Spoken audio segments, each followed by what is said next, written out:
monitor each row's voltage. Fortunately, I've already got a huge BMS from the 50-mile-an-hour mobility scooter video.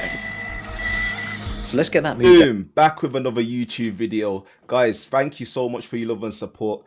Please go down to the comment section and hype this video. This guy that we're about to watch powered his whole house of 500 disposable vapes. Like, he's basically recreated electric. I don't understand how he's done it, but we're about to find out. So let's go. Boom.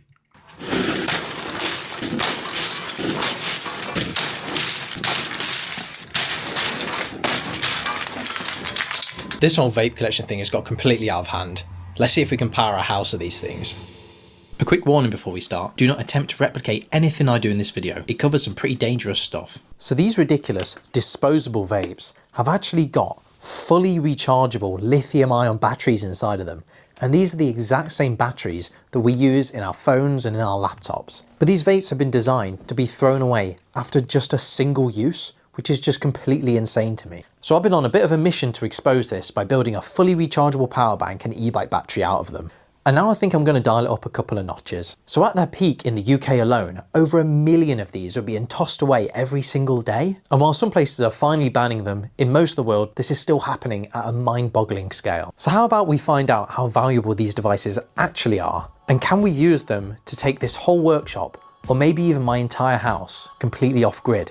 So if we wanted to build a massive Powerwall battery pack, how many vape cells will we need exactly? Well, to work this out, we need to wrap our head around battery capacities. So if we have a small cell and it's able to output a power of 1 watt for a whole hour before completely running out, then this means it has a capacity of 1 watt hour. And for reference, the capacity of a typical phone battery is about 10 watt hours. Well, I want to build a massive battery that's got a capacity of around 2,500 watt hours. And this should easily be able to power my workshop for multiple days, or even power my entire house for about 8 hours, because my house uses about 6,000 watt hours of electricity per day.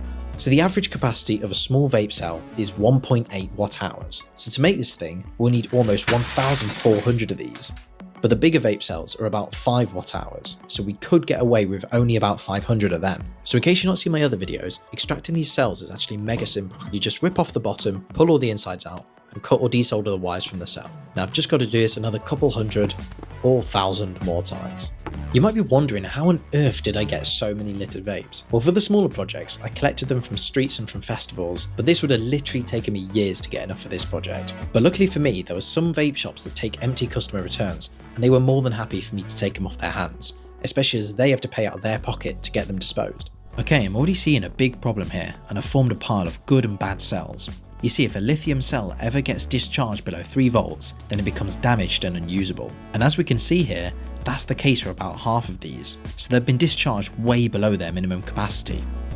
So what I think's happened is, obviously people use these until the battery is completely empty, but the circuitry inside here still keeps sipping away very, very slowly at the battery, and I reckon most of these have been collected way over a year ago. And any that are particularly old, I think the battery has just been drained to the point where we can't really recover it. And this is going to be quite an issue, because if you think that I'm having to throw away about half of these that I still have to crack open and test, that's going to be an awful lot of time wasted. 2 hours later. Hang on, I'm pretty sure I might have found a solution. So obviously, if you puff on these vapes, if it has battery, it's going to vaporize, as is the case for this one. And if it's out of battery, then it blinks and it tells you that I've not got any more battery. But I found that if it blinks, it means that the battery is still above 3 volts. And if you puff one that is not above 3 volts, nothing happens at all. So if I make a machine that can actually vape these vapes, then I can rapidly sort them into good and bad piles and then not waste my time harvesting possibly hundreds or maybe even 1,000 plus dead vapes. You know what? Fair play to you, lad. I enjoy content like this, I hope you guys are enjoying it as well. Don't forget to hype the video, guys. Boom. So luckily, I've got a pump from a CPAP machine, and this has the same amount of air pressure as a human lung. So this should actually be perfect for something like this. Let's give it a go. Oh, look at that. There we go, them two working. and this one doesn't. So I should be able to just leave this running and sort through loads of vapes, put all the working ones in a good pile, put all the non-working ones in a bad pile, and we should have halved our workload really. Well, it certainly seems that the bigger ones withstand the test of time much better than the smaller vapes. And I guess it makes sense, because it's going to take much longer for the internal circuitry to slowly sip away the power of these bigger batteries. So there's been a recent disposable vape ban in the UK, which is absolutely fantastic news, and hopefully many other areas start to follow this trend. So the vapes now have to support replaceable pods and have a USB charging port, but it should have been like this from the start, given that USB-C ports cost about 3 cents. I've noticed that shops stock way more of the complete kits than just the refillable pods, so people will eventually resort to buying a whole new vape because of the lack of availability of these pods. And the complete kits are about as cheap as the old disposables anyway. But anyway, we're certainly heading in the right direction. So once these cells are removed, we still need to test them to find out their actual capacity.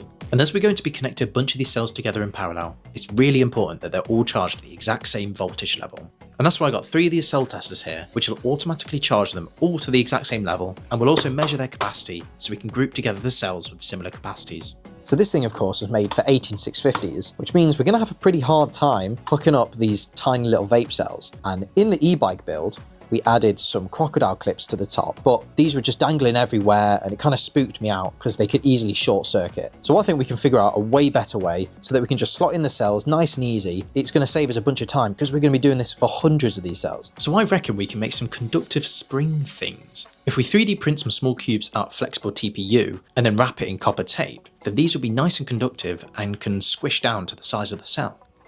There we go, these fit beautifully and make a nice solid connection. Bro, this brother here is smart. I'm telling you, if you just had a kid and they're like the age of 4 or 5 years old, have them watching people like this. Oh my gosh. Now we can get 24 vape cells slotted in, charged and tested in bulk.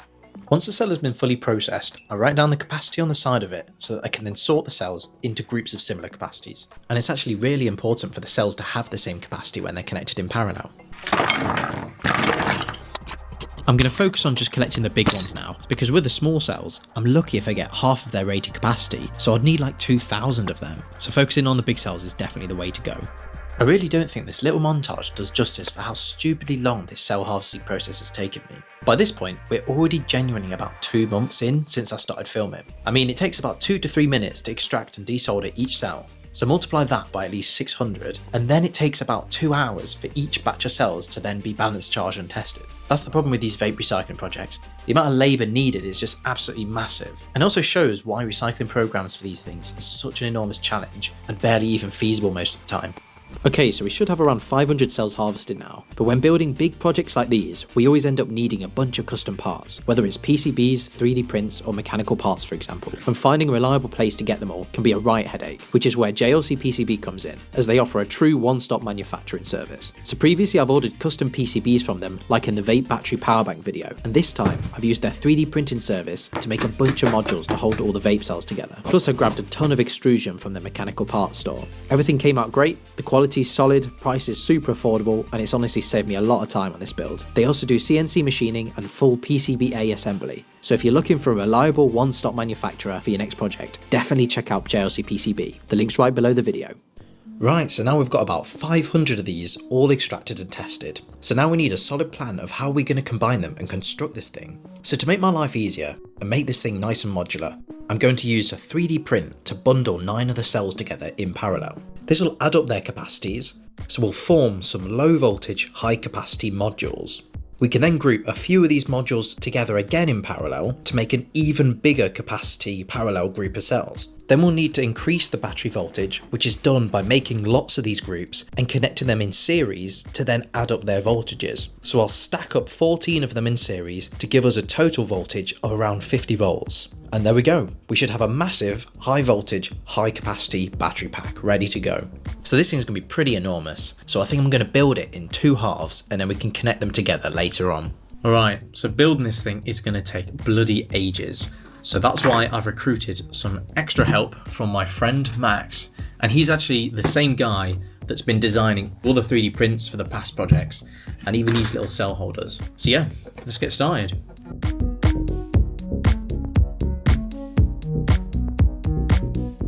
Let's have a quick look at how we're going to build these things. So we want to be connecting all of these 9 cells within each module together in parallel.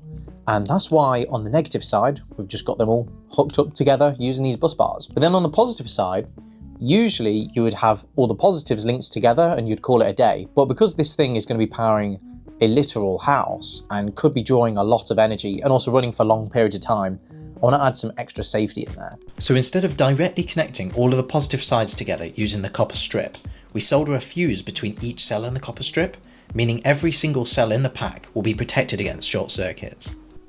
And this idea is kind of semi-inspired by this big old battery pack over here. And yes, I do have way too much lithium in my workshop, but this is a battery pack from a Tesla Model X. And if we look closely, we can see the individual cells here, and they're connected to the bus bars via these tiny little wires. And these wires double up as tiny little fuses. So yeah, if any of the cells are working too hard or have an internal short, these little fuses are going to pop, disconnecting it, and everything else should remain pretty safe. So it's just a case of slotting in the cells, putting down some heat resistant tape to protect the 3D print, cutting some copper strips for the bus bars, soldering fuses between the positive sides of the cells and the bus bars, flipping it over, and soldering all the negative sides together via more bus bars. So only got to do this, what, another 50 something more times? So we got the first few modules created, and not gonna lie, it looks really quite dodgy. It looks like a... yeah, it really does.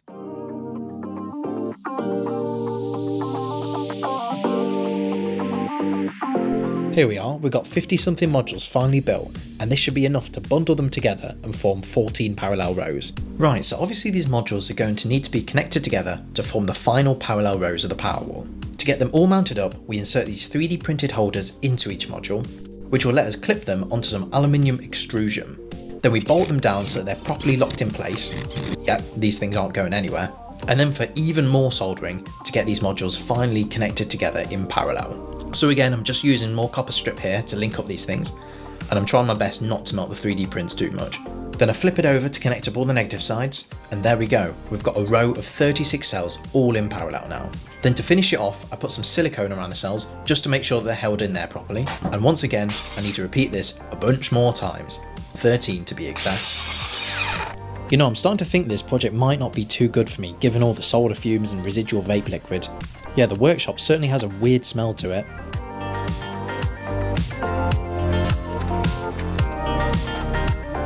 Alright, we're getting pretty close now. So we've got all 14 parallel rows created. And I tell you what, these things are looking way cooler than I thought they would do. So we've just got one more thing to figure out before we can finally build a frame for this thing and get it mounted on the wall. And that is, how are we going to hook all these up in series? But I've not really made a nice easy way to actually connect these together, because we're going to have to connect the positives of one row to the negatives of the next, and the positives to the negatives, and so on. So what I'm thinking of doing is adding a bunch of wires to both the positive and the negative side with these little clips on them, so that hopefully when they're all stacked up nice and close to each other, I can just clip the positives of one side into the negatives of the one above it, and we just repeat that until hopefully they're all connected together in series and we get a nice high voltage.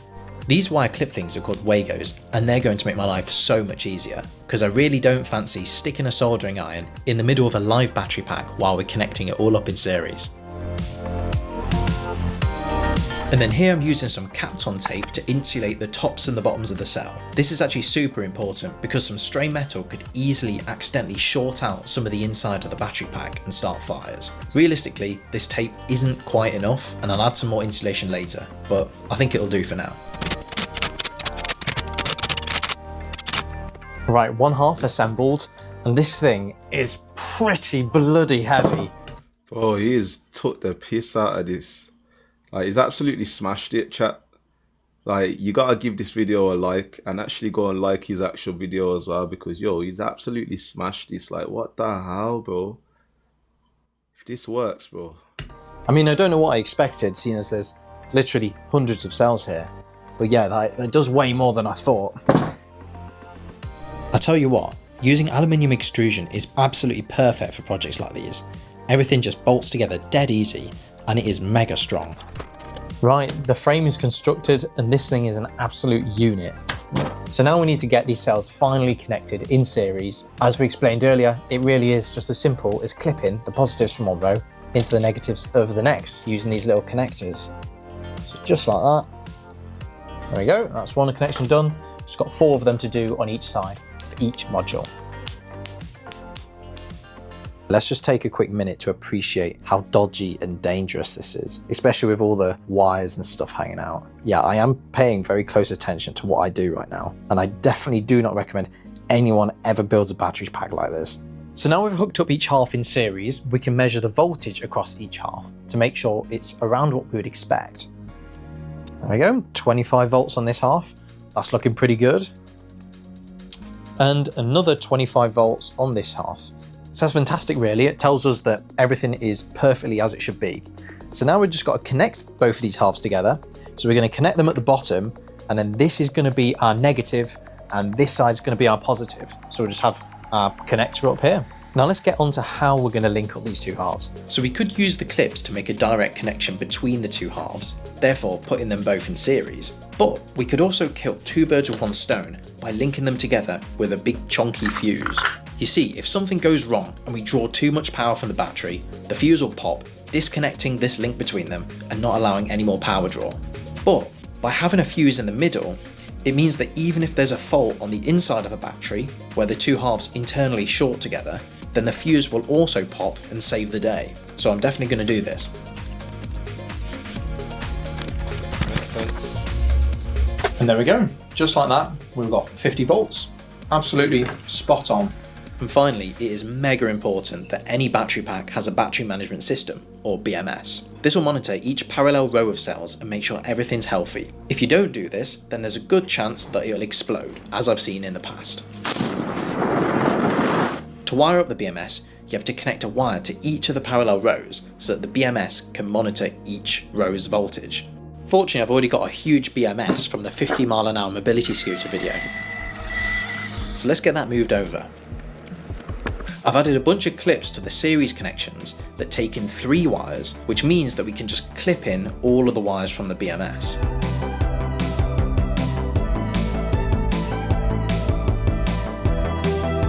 And then finally, we add a big fat 200 amp connector to the top.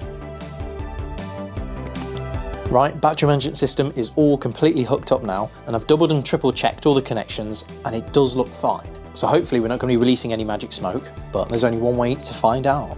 So if I hold this button, I think they are good beeps. Let's see what's coming out of this thing. Look at that, 50 volts. Yeah, this thing is completely working, battery management system's happy. I think we're ready to start connecting this thing to the workshop. Now unfortunately our battery pack puts out around 50 volts DC, and you can't power any mains household appliances with this. For that, you need a voltage output of around 240 volts AC. So what we're going to need is a thing called an inverter to convert between these two voltages. Like this one, for example. So my house gets its power from the grid, which then also feeds power to the workshop. But we can disconnect the workshop from the house and use the battery pack and inverter to then power the workshop.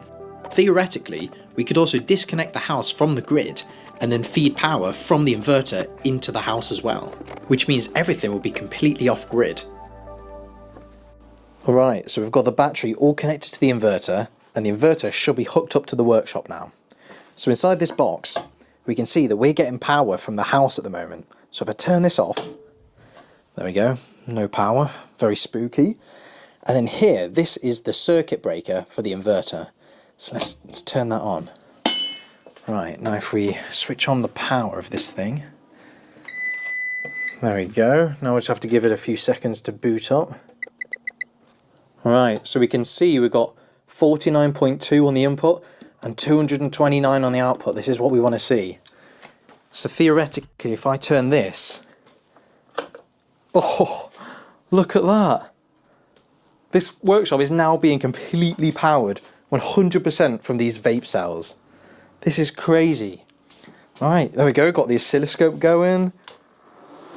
Got my extractor fan, power supplies, everything. All of this powered 100% by disposable vape batteries that would otherwise be in the landfill most likely. So we can see on the BMS app that, yeah, we're drawing about 200 watts from the battery.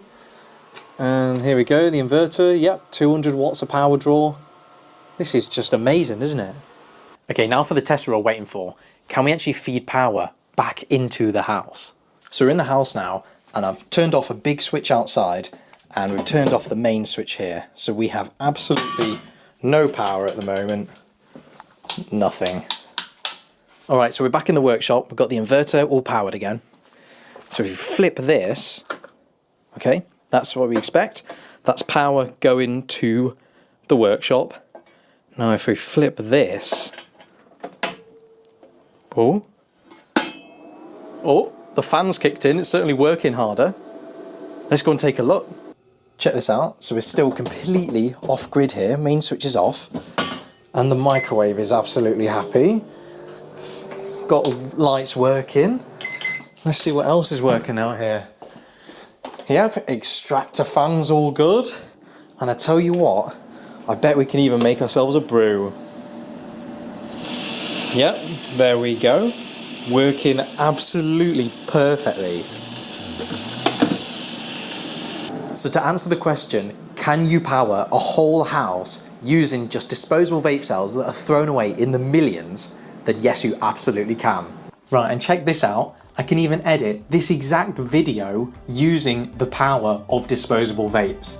I fully cannot wrap my head around this. So there we have it. At the moment, I can charge the battery pack from the grid at night when electricity prices are nice and cheap, but I bet we could easily whack some solar panels on the workshop and go entirely off grid. So Guys, that was mental.